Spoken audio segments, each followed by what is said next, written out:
아내가 임신을 축하해달라고 했습니다. 그 순간 저는 울었습니다. 기적이라고 믿었거든요. 저 같은 사람에게도 아이가 생길 수 있다는 게 너무 벅차고 감사했어요. 하지만 며칠 뒤 그 기적은 거짓말이었습니다. 그 아이는 제 이복동생의 아이였습니다. 안녕하세요. 우리네 삶의 이야기입니다. 오늘도 한편의 삶을 조용히 들려드릴게요. 지금부터 전해드릴 이야기는 누군가 실제로 겪었던 일이며 우리 주변에서도 일어날 수 있는 그런 이야기입니다. T01 제 이름은 정하윤, 36살 평범한 직장인입니다. 아내 지은과는 4년 전 교회 청년부에서 만나 연애 1년 만에 결혼했죠. 지은은 다정하고 섬세한 사람이었습니다. 매사에 성실했고 작은 것에도 감사할 줄 아는 여자였죠. 처음엔 정말 행복했어요. 출근길에 아내가 도시락을 싸주는 평범한 순간도, 같이 마트 가서 장 보는 시간도, 그 모든 게 기적 같았습니다. 하지만 결혼 2년 차가 되었을 무렵부터 아내는 자주 한숨을 쉬기 시작했습니다. 특히 아이에 대한 이야기를 꺼낼 때마다 그녀의 눈빛은 어딘가 비어 있었습니다. 하윤아, 우리 언제쯤이면 아이 생기려나? 그 말을 들었을 때 저는 애써 웃으며 말했죠. 아직은 좀 여유를 갖자. 천천히 우리 시간대로 가면 되잖아. 그렇게 넘겼습니다. 하지만 그 말 뒤로 지은의 말수는 점점 줄어들었고 집안의 조용한 침묵이 깃들기 시작했죠. 결국 우린 병원을 찾았습니다. 지은은 정밀검사를 받고 아무런 문제가 없다는 진단을 받았어요. 의사의 설명이 끝나자 그녀의 눈빛이 조용히 제게 머물렀습니다.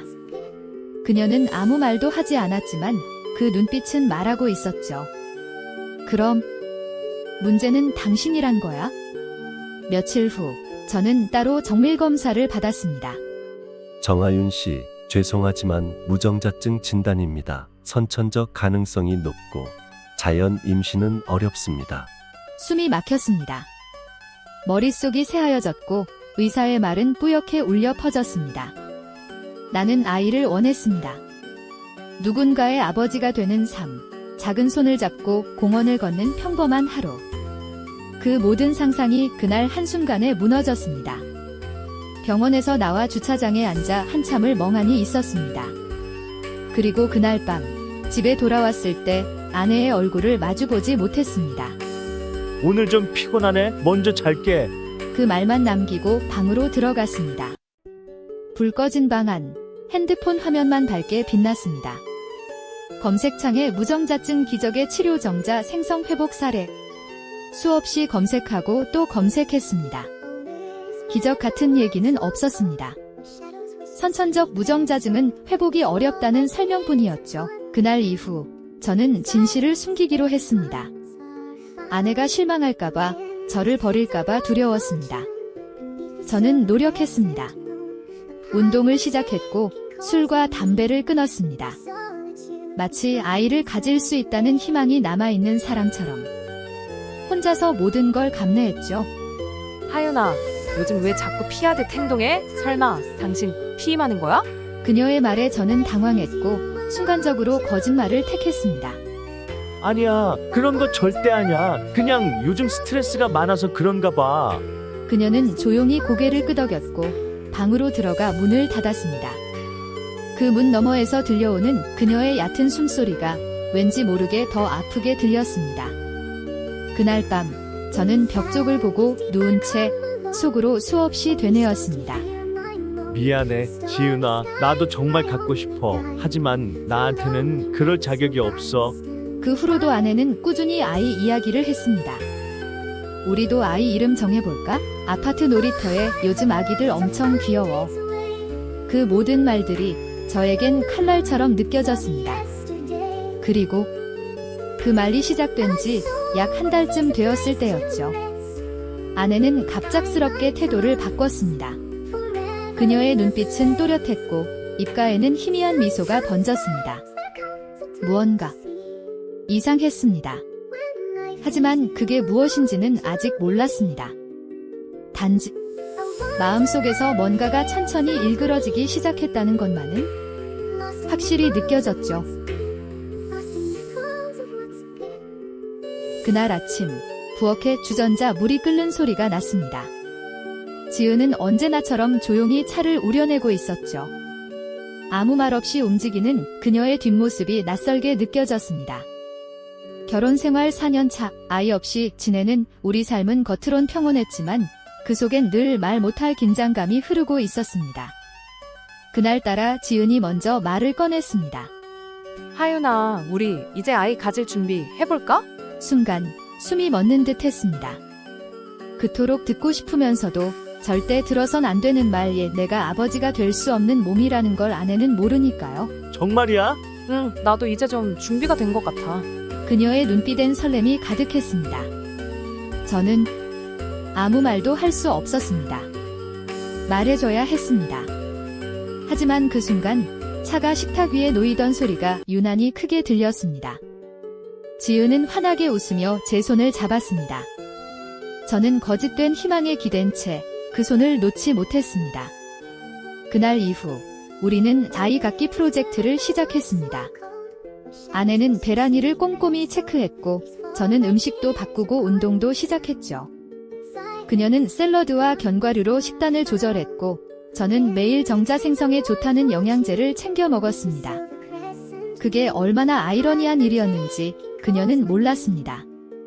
그 노력이 전부 헛된 것이라는 걸 그래도 저는 희망이라는 환상 안에 머물고 싶었습니다. 그녀가 웃을 수 있다면 내가 가짜 희망이라도 믿고 살 수 있다면 그래, 언젠가는 말할 수 있겠지. 지금은 아직은 아니야. 밤마다 지은은 계획표를 펼치며 오늘이 가장 가능성 높대라며 웃었습니다. 저는 그 웃음에 대답하지 못한 채 고개만 끄덕였죠. 그러던 어느 날 아내는 회사에서 평소보다 늦게 들어왔습니다. 손엔 작은 꽃다발과 와인 한 병이 들려 있었죠. 오늘 기분 좋게 마시고 싶어서 괜찮지? 평일의 와인. 특별한 날도 아니었는데 아내의 표정은 어딘가 부자연스러웠습니다. 하지만 그 순간에도 저는 의심보단 기쁨을 택했습니다. 혹시 진짜 기적 같은 일이 벌어지려는 걸까? 그날 밤 우리는 오랜만에 진심을 나누는 듯한 시간을 보냈습니다. 아내의 손길은 평소보다 더 애틋했고 그녀의 눈동자는 깊고도 부드러웠습니다. 정말 고마워. 이렇게 노력해줘서. 나도 정말 갖고 싶어. 당신과 내 아이. 그녀의 말은 내 심장을 쥐어뜯었습니다. 나는 알고 있었습니다. 그 꿈은 절대 현실이 될 수 없다는 거요. 그날 이후 저는 더 열심히 운동했고 식단 조절도 극단적으로 했습니다. 출근 전엔 새벽 러닝, 퇴근 후엔 단백질 쉐이크로 끼니를 때우며 노력하는 남편 역할을 완벽하게 해냈죠. 그리고 그 노력이 결국 또 다른 비극의 문을 열고 말았습니다. 그날은 금요일이었습니다. 지은은 평소보다 일찍 퇴근했고 집안엔 향긋한 오븐 냄새가 퍼져 있었습니다. 식탁 위에는 정갈한 파스타와 와인잔 2개. 그녀는 앞치마를 입고 조용히 웃고 있었습니다. 손 씻고 와. 얘기 좀 하자. 분명 무언가 특별한 날이라는 예감이 들었습니다. 우린 그렇게 조용히 식사를 마쳤고 그녀는 와인을 한 모금 마신 후 제 눈을 바라보며 말했습니다. 하윤아, 나 임신했어. 순간 모든 소리가 멈췄습니다. 식탁 위 시계의 초침 소리만이 귀를 울렸고 내 머릿속은 텅 비어졌습니다. 뭐라고? 진짜야. 병원도 다녀왔어. 이제 겨우 5주. 그래서 아직 조심해야 해. 그녀는 제 손을 덥석 잡았고 저는 기계적으로 고개를 끄덕였습니다. 기뻐해야 했습니다. 아내가 임신했다는데. 하지만 저는 알고 있었습니다. 의사가 말했던 절대적인 불가능이라는 그 말, 나는 아버지가 될 수 없습니다. 그건 과학적으로 증명된 사실입니다. 그렇다면 이 아이는 대체 누구의 아이입니까? 정말 축하해. 너무 기뻐. 나는 그렇게 말했지만 가슴은 얼음처럼 식어갔습니다. 그날 밤 지은은 평소보다 더 조심스럽게 침대에 누웠고 저는 등을 돌린 채 눈을 감았습니다. 하지만 잠이 오지 않았습니다. 수없이 머릿속을 되짚었습니다. 내가 뭘 놓친 걸까? 혹시 병원에서 오진일까? 그 다음날 저는 진료 기록을 들고 병원을 다시 찾았습니다. 정하윤 씨, 진단은 동일합니다. 선천적 무정자증이며 자연 임신은 절대 불가능합니다. 그 말은 지은의 임신이 제 아이일 수 없다는 확정이었습니다. 그날 병원에서 나오는 길, 저는 거울을 봤습니다. 거울 속 제 얼굴은 낯설고 초라했습니다. 집에 돌아오자 지은은 환한 얼굴로 저를 맞았습니다. 병원 괜찮았어? 내일은 같이 산부인과 갈래? 응, 그러자. 그녀의 미소는 너무도 자연스러웠습니다. 정말 날 사랑하는 사람이 지은 게 맞을까? 그런 생각이 스쳤지만 금세 지워냈습니다. 하지만 그날 밤 작은 흔들림이 다시 시작됐습니다. 지은은 샤워 중이었고 거실 테이블 위에 그녀의 휴대폰이 울렸습니다. 이름은 저장되지 않은 번호. 잠금 화면엔 이렇게 쓰여 있었습니다. 오늘 병원은 어땠어? 가슴이 쿵 내려앉았습니다. 그 순간 너무도 많은 생각이 한꺼번에 몰려왔습니다. 도대체 이게 무슨 일인 걸까요? 내가 잘못된 건지 아니면 모든 게 거짓인 건지? 그 밤 저는 끝내 잠들지 못했습니다. 아내는 평온히 잠들어 있었고 저는 조용히 노트북을 열고 검색을 시작했습니다. 임신 주수 계산법. 임신 5주면 수정 시점은 언제? 무정자증 남편의 경우 임신이 가능할까? 정확한 수치는 나왔습니다. 수정 시점은 약 한 달 전 그 시기 저는 이틀간 지방 출장을 다녀왔습니다. 그 주말 지은은 친구들과 약속이 있다며 외박했습니다. 이젠 부정할 수 없었습니다. 그 아이는 내 아이가 아니다. 그 말이 머릿속에 번개처럼 내려꽂혔습니다.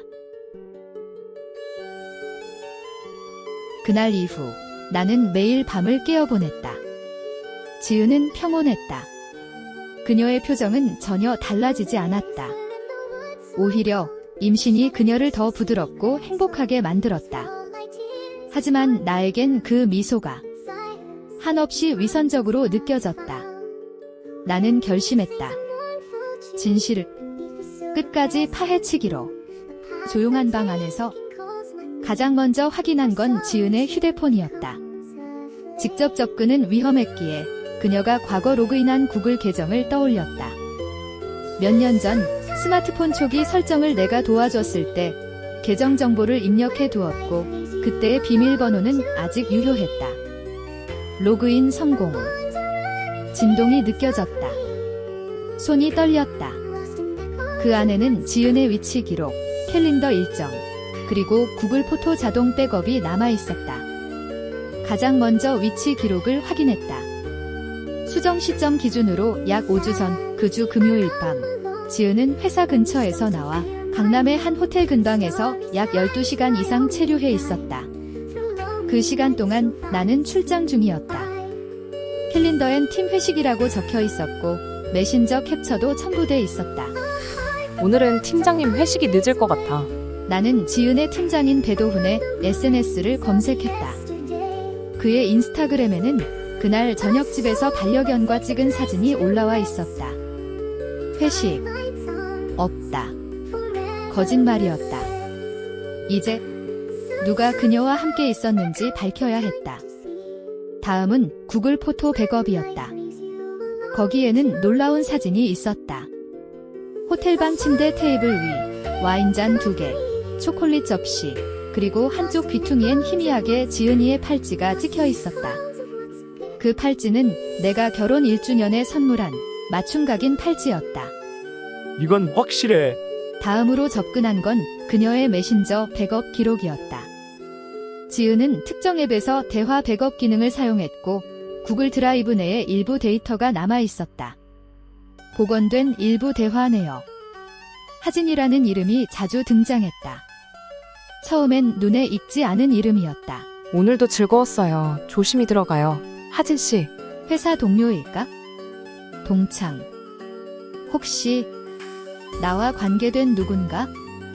나는 지은의 SNS 친구 목록을 추적했다. 최근 추가된 사람들 중 정하진이라는 이름이 있었다. 그 순간 내 심장이 철렁 내려앉았다. 정하진, 정씨. 나와 같은 성 프로필 사진 속 남자는 놀랍도록 익숙한 얼굴을 하고 있었다. 몇 년 전 아버지 장례식에서 마지막으로 봤던 내 이복 동생이었다. 정하진. 우리 아버지가 두 번째 가정에서 낳은 아들. 나는 단 한 번밖에 본 적 없지만 그 얼굴은 잊을 수가 없었다. 그때야 비로소 모든 조각이 맞춰지기 시작했다. 지은은 나를 속이고 있었다. 그녀는 기적이라며 임신을 축복이라 했지만 그 축복의 씨앗은 내 동생에게서 왔을지도 모른다. 모든 게 복잡하게 뒤엉켜 있었다. 하지만 한 가지는 확실했다. 이건 단순한 불륜이 아니었다. 이건 가족을 가장한 배신극이었다. 나는 며칠 동안 미친 듯이 움직였다. 출근 후엔 일도 손에 잡히지 않았다. 집에 돌아오면 노트북과 휴대폰을 붙잡고 정하진이라는 이름을 더 깊이 파고들었다. 그는 지금 서울 강남에서 작은 와인바를 운영하고 있었다. 지은이 자주 언급하던 친구 가게. 그곳이 바로 그 남자의 가게였다. 나는 지은의 카드 내역을 확인했다. 지난 3개월간 와인바 블렌드 별표라는 상호가 총 7번 등장했다. 그중 5번은 내가 야근이었던 날이었다. 이 정도면 충분하지.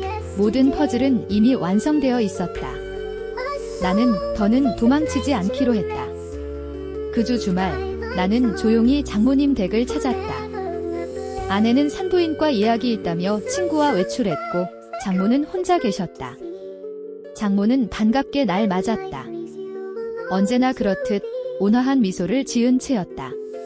하윤아, 웬일이니? 지은이랑 같이 온 줄 알았는데. 혼자 왔습니다. 장모님, 오늘 꼭 드리고 싶은 말씀이 있어서요. 나는 준비해온 노트북을 열었다. 하진과 지은의 메시지 기록, 사진, 카드 내역, 캘린더 기록 모두를 보여드렸다. 이미 알고 있었구나. 나는 숨을 멈췄다. 그녀의 말, 그 짧은 한마디가 모든 걸 무너뜨렸다. 알고 계셨다고요? 그 애가 하진이랑 연락하기 시작했을 때 말렸어. 하지만 지은이는 내가 아이 못 갖는다는 걸 알고 있었어. 어느 순간 알게 되더라. 숨이 막혔다. 아내가 알고 있었다고? 무정자증을. 지은이가 그걸 언제부터? 병원에서 너희 검사 결과 놓고 대화하던 날 우연히 의사랑 통화하는 걸 들었대. 그 말은 그녀는 처음부터 알고도 나를 속인 거였다. 아이를 원하던 내 진심을 그저 이용해온 거였다. 그리고 장모님 역시 그걸 알고 있었고 말리지 않았다. 나는 천천히 노트북을 닫았다. 그 어느 때보다 조용한 순간이었다. 이 아이는 제 아이가 아닙니다. 그리고 저는 이 가족과 이 거짓된 가정과의 관계를 정리하려 합니다. 잠깐만, 하윤아. 지은이는 널 사랑했어. 그건 진심이었어. 사랑이라고요? 사랑이라면 어떻게 내 동생과 아이를 만들 수 있습니까? 나는 그대로 자리에서 일어났다. 장모는 아무 말도 하지 못했다. 나는 문을 열고 돌아섰고 엘리베이터 앞에서 손을 꽉 쥐었다. 손바닥은 땀으로 젖어 있었고 눈가에선 뜨거운 무언가가 흘러내렸다. 복수. 이제 그 단어가 내 머릿속에서 맴돌기 시작했다. 장모의 마지막 말 이후 나는 완전히 달라졌다. 눈물도 혼란도 이제는 없었다. 오직 복수만이 내 안에 남아 있었다. 나는 가장 먼저 변호사를 찾았다. 상담실에 앉아 내 이야기를 조용히 들려주었다. 진단서, 증거사진, 대화 기록, 위치 추적 내역, 그리고 무엇보다 정하진과의 혈연관계 증명서까지. 이건 영화 같은 일이군요. 아이에 대한 친자 소송과 이혼 청구 둘 다 진행 가능합니다. 증거가 아주 강력합니다. 나는 고개를 끄덕였다. 이미 마음은 정해져 있었다. 이 아이는 제 아이가 아닙니다. 그리고 저는 이 가정을 파괴하려는 자들에게 정당한 대가를 요구할 겁니다. 변호사와의 상담 후 나는 곧장 이혼 서류를 작성했다. 아이에 대한 친권 거부, 불륜 증거 자료 첨부, 지은과의 결혼 기간 중 발생한 재산 분할 정지 요청. 복사본과 원본을 각각 분리해 서류 봉투에 정리해 넣었다. 그 다음은 지은의 회사였다. 지은이 다니는 회사는 외부 평판과 윤리 기준을 매우 중요시하는 중견 마케팅 기업이었다. 직원 개인의 사생활이라 해도 혼인 중 외도나 태아 관련 문제는 조직의 이미지에 중대한 영향을 줄 수 있었고 내부 인사 규정에 따라 징계가 가능한 구조였다. 나는 그 조항을 활용하기로 했다. 내가 만든 익명 제보 메일에는 지은이 만난 날짜, 호텔 사용 내역, 카드 결제 기록, 캘린더 거짓 일정, 그리고 지은이 회사 회식이라고 위장한 날의 실제 GPS 위치까지 포함돼 있었다.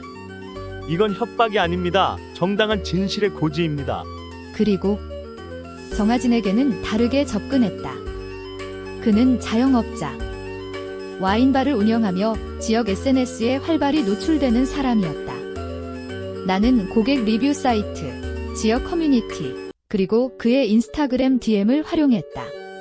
당신의 와인바에서 제 아내와 나눈 관계, 그 와인이 제 가정을 무너뜨렸습니다. 모두가 이 사실을 알아야겠죠. 나는 와인바 리뷰 섹션에 증거 일부를 익명으로 남겼다. 상대방이 유부녀였고 남편은 모든 기록을 확보하고 있습니다. 이 장소에서 이뤄진 만남은 단순한 연애가 아니었습니다. 사진, 날짜, 카드 내역을 포함해 글은 퍼져나가기 시작했다. 하진은 고객 감소를 막기 위해 댓글을 지우기 시작했지만 이미 커뮤니티에는 내용이 확산되고 있었다. 그리고 나는 그 남자를 직접 마주하기로 했다. 정하진. 내 아버지의 또 다른 아들. 내 아내와 아이를 만들고 아무 일 없다는 듯 살아가는 남자. 그의 와인바는 아직 문을 열기 전이었다. 나는 일부러 그가 매일 운동하는 헬스장 근처에서 그를 기다렸다. 그가 나타났다. 모자에 마스크, 운동복 차림. 나는 그 앞에 섰다. 정하진 씨 맞죠? 예, 그런데 누구세요? 정하윤입니다. 서지은의 남편이고 당신의 이복형입니다. 그의 얼굴이 흑빛으로 변했다. 눈동자가 흔들리고 입술이 바르르 떨렸다. 저기요, 그게 말하지 마. 듣고 싶지 않으니까. 나는 주머니에서 작은 녹음기를 꺼내 그의 손에 쥐어주었다. 이 안에는 당신이 지은이 주고받은 모든 대화, 호텔 CCTV, 날짜 기록, 심지어 병원 일정까지 다 들어 있습니다. 제발 그 와인바만 이거 다 알려주면 진짜. 모두가 알아야 하니까. 당신은 와인을 따르며 내 아내와 미래를 쏟아냈잖아. 나는 더는 그를 보지 않았다. 등을 돌린 채 그대로 자리를 떠났다. 그날 밤 나는 이혼 서류 봉투를 가방에 넣고 조용히 집으로 향했다. 지은은 여전히 행복한 척하고 있었다. 태교 음악을 틀어놓고 과일을 깎으며 웃고 있었다. 오늘 좀 일찍 왔네. 잠깐만. 포도 씻어줄게. 나는 아무 말 없이 가방을 내려놓고 소파에 앉았다. 지은아, 우리 얘기 좀 하자. 그녀의 표정이 굳었다. 손에 들고 있던 접시가 미세하게 흔들렸다. 지은의 표정이 굳어갔다. 나는 천천히 가방에서 봉투 하나를 꺼냈다. 테이블 위에 올려놓고 그녀를 바라보았다. 이건 이혼 서류야. 내 서명은 다 돼 있어. 너만 하면 돼. 하윤아, 그게 무슨? 다 알아. 그 아이 하진이 아이잖아. 그녀의 얼굴이 하얗게 질렸다. 입술이 떨리고 눈에 눈물이 맺혔다. 처음엔 아니었어. 그냥 위로였어. 그런데 너한테 말할 수 없었어. 그래서 날 속였어? 태아를 내 아이인 척 하려고? 그게 너희 계획이었지.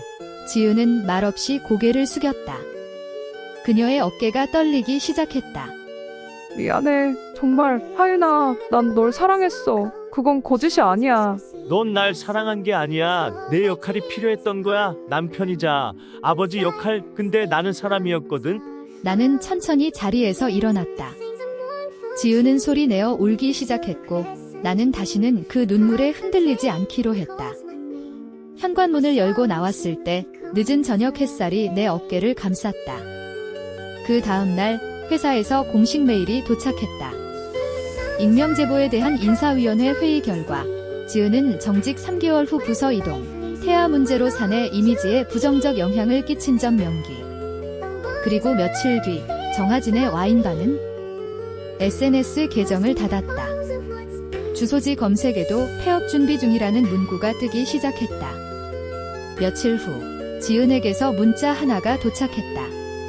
하윤아, 나 이제 어떻게 살아야 해? 다 잃었어. 하지만 이 아이는 내 전부야. 나는 조용히 답장했다. 그 전부 잘 키워. 이제 넌 그거 하나면 되잖아. 그리고 나는 그녀의 번호를 차단했다.